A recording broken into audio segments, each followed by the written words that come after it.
'Twas the night before Christmas, when all through the house not a creature was stirring, not even a mouse. The stockings were hung by the chimney with care, in hopes that St. Nicholas soon would be there.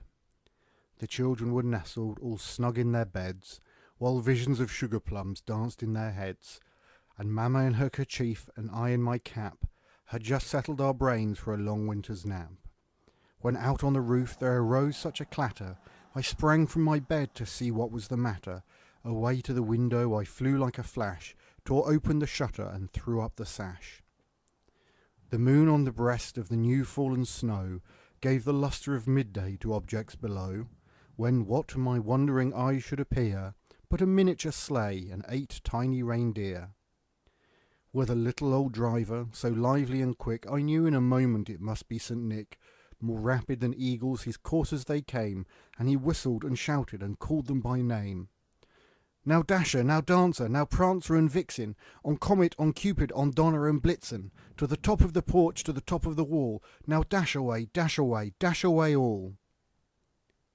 As dry leaves that before the wild hurricane fly, when they meet with an obstacle mount to the sky, so up to the housetop the coursers they flew, with the sleigh full of toys and St. Nicholas too. And then in a twinkling I heard on the roof the prancing and pawing of each little hoof.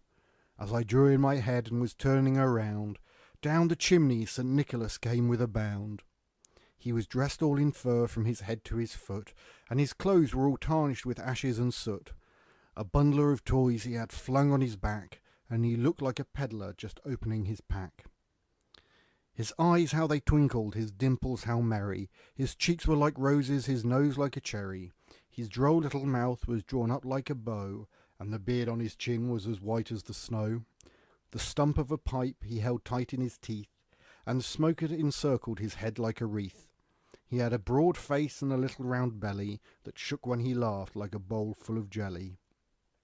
He was chubby and plump, a right jolly old elf, and I laughed when I saw him in spite of myself. A wink of his eye and a twist of his head soon gave me to know I had nothing to dread.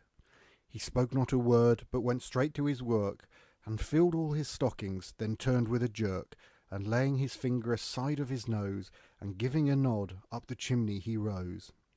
He sprang to his sleigh, to his team gave a whistle, and away they all flew like the down of a thistle.